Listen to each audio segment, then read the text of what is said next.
May the words of my mouth, the meditations of all of our hearts be acceptable in your sight, O Lord. For you are our rock and our Redeemer. We thank you. We love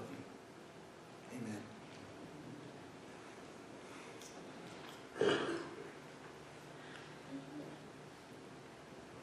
This week, we have been invited to contemplate on the ultimate concerns of life and death.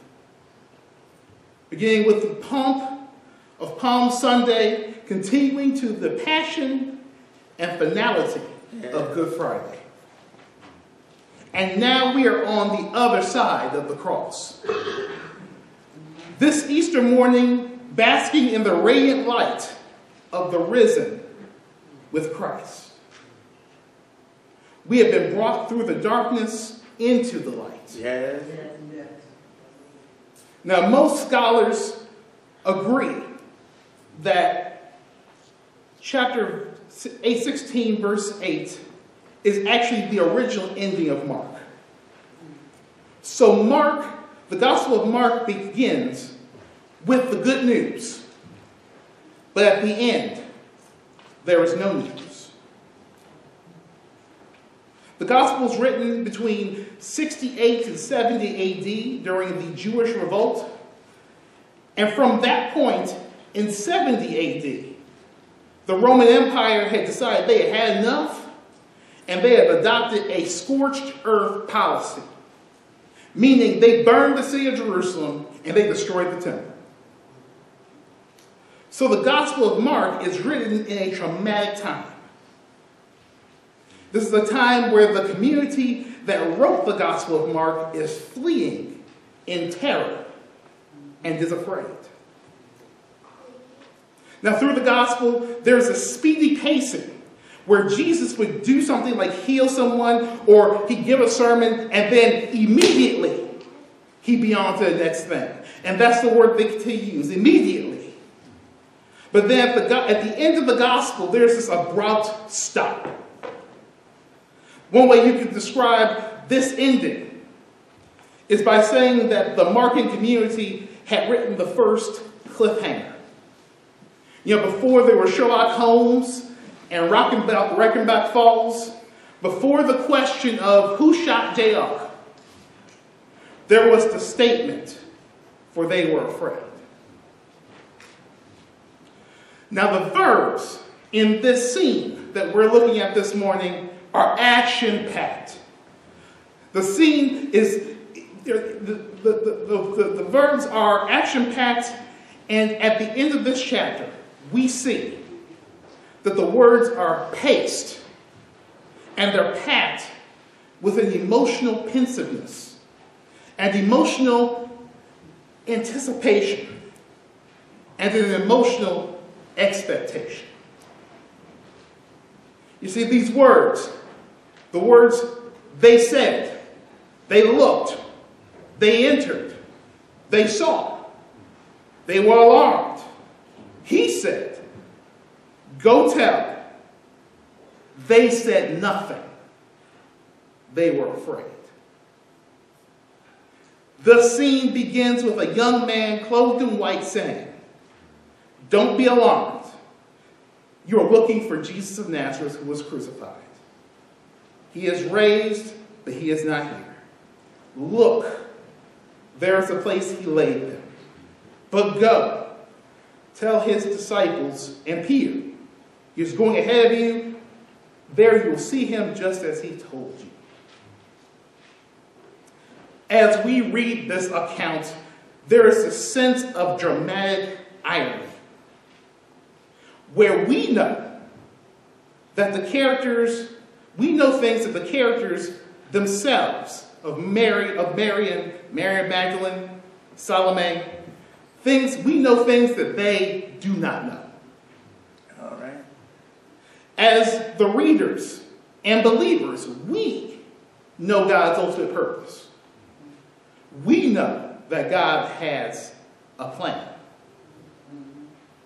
And the ending only makes sense if it compels the reader, us, to move beyond the narrative into an unknown future. Now, this dramatic irony could be summed up in the old phrase, God will make a way out of no way. Amen. Because we know that despite which ending of Mark we may prefer, someone did say something. The story was told, and the gospel was proclaimed. Because the Christian community went from fear to fearlessness. The Christian community went from the destruction of the cross to the reconstruction of community. From being ruined by the Roman Empire to being resilient followers of the risen Christ. Because wherever Christ went, we followed. Christ came out of the tomb, and Christ is out and ahead, and there's no time to waste. He is going ahead of you. Amen. Amen. And he is going ahead of us because he is on the forefront of the final frontier. See, he is going ahead of us because he is on the vanguard of victory. Yes. He is going ahead of us because he has done what no one has done before, yes, and gone where no one has gone before. Yes, yes. See, ahead of us because God is beckoning to us, saying, Amen. come and see, come and see. Amen. Be a part of this movement. Yes. See, the movement that preaches and pushes us to preach the good news to the poor. Yes. See, this movement that causes us and pushes us to proclaim release of the prisoners and recovery of sight to the blind. See, there's this movement that pushes us to let the oppressed go free. Yes. This movement that pushes us forward in creating the kingdom of God on earth as it is in heaven. This movement pushes us to proclaim that Black Lives Matter. This movement pushes us to protest against police brutality. This movement pushes us to protect immigrants. Yes.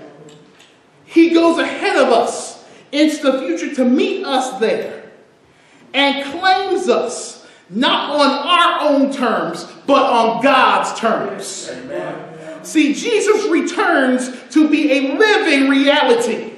What was dead is now alive. What was a definitive defeat is now an unequivocal victory. What was revoked is now vibrant and vivacious. Amen. Victory over death proclaims that the party isn't over. Victory over the death proclaims that evil does not get the final say. Yes. Amen. Victory over death proclaims that the triumph of truth, that nothing can keep us from the love of God. Yes. Amen. See, there's no escaping Jesus. There's no containing Jesus. There is no forgetting Jesus. Because business as usual is no longer safe. Because Jesus goes ahead of us and calls us into the joy and cost of discipleship again and again and again. The resurrection is not a one-time event in the past, but it is a promise of more. Yes. A surprising encounter for all of us to come and join in that victory. Oh, yeah. See, you understand that Jesus landed the knockout blow to death itself. And he has Abel on the run. Amen. But see, he is going ahead, but we have to catch up. See, it's time for us to chase the sun. It's time for us to run not our fear, but our faithfulness. It's time for us to run and live on the other side, on this side of the Easter story. You see, this is about calling the reality of the proclamation of the resurrection of the body and of the soul. It's time for us to proclaim that we are not afraid. Amen. It's time for us to proclaim that even though Emmett Till had been struck down, he will rise again. It's time for us to proclaim that when Trayvon Martin was struck down, he will rise again. When Mike Brown was struck down, he will rise again. When Stephon Clark was struck down, he will rise again. And it's because Jesus, who was struck down, Amen. has been risen by God. Amen. He has risen. He has risen, brothers and sisters, and he has risen indeed. Amen. In victory. Take hold to that victory, brothers and sisters, this morning. Take hold to the victory that changes our lives spiritually, but in the real world. Amen. The world changed out of politics beyond spirit. Yes. They didn't kill him because he was a spiritual guy. They killed him because he was a political threat. He was a true threat to that world. Yes, Lord. And yes, you as black people, you as people of faith, end up being a threat to this world. Why? Because you say that another world is possible.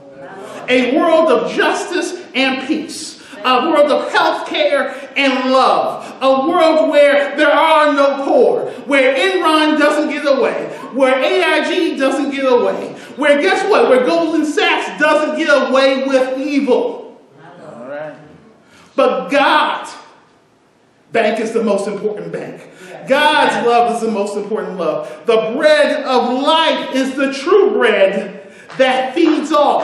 And in that is where the resurrection takes place. When we come together, when we become community, things change. Hallelujah. You want to change the game? You want to change the issues in our community? You want to change what's happening in our world? Then come together, not for a pray party, but for a powerful political party of God's will in this world. Yeah. That's what this is about. God saved your soul. Yes, He did. But how's your life change? All right. When you come together at the base of your needs, my needs. See, we sitting here, we flounder. We flounder because we don't talk to each other. Well. We flounder because we want to stay in our own little bubbles. All right. All right. Do you ever pay attention to the news? Do you ever pay attention? Now, here's the funniest thing about it. Now, I'm not a scientist, but I think there might be a connection here. Guess what the drug of choice is today? Now, of course, it's, they didn't care about us with crack, but in terms of the opiate epidemic, the Oxycontin, the Oxys, those things, Oxycontin,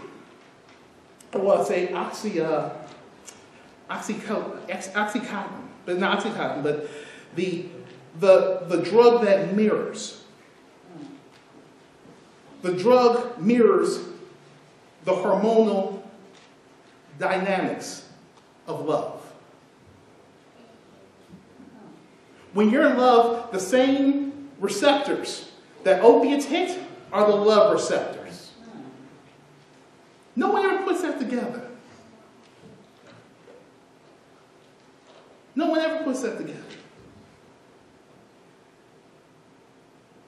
You wonder why folks are lonely. Christ died for us to bring us together. Yes. And in the meal, we share. We fix each other together. God knits us together. And that's what the church is about. Taking those concerns, those loves, those needs, breaking through the bubbles, connecting our spiritual receptors, our love receptors to each other. And so then, God, it may be the opiate of the masses. But guess what? Love can do all those things and more. That opiate saved souls. That opiate brought people out of the grave. That opiate into slavery. That opiate fought against the Holocaust. That opiate did a whole lot for a whole lot of people. And that's the power of what God is. Amen. That's the power of Easter. Yes, it is. It's the idea that there is a new life for everyone. A new life where you can begin again. Not out of pity, not out of embarrassment, but out of love. Amen. For each other. Amen. God bless you this morning. He has risen indeed. Amen.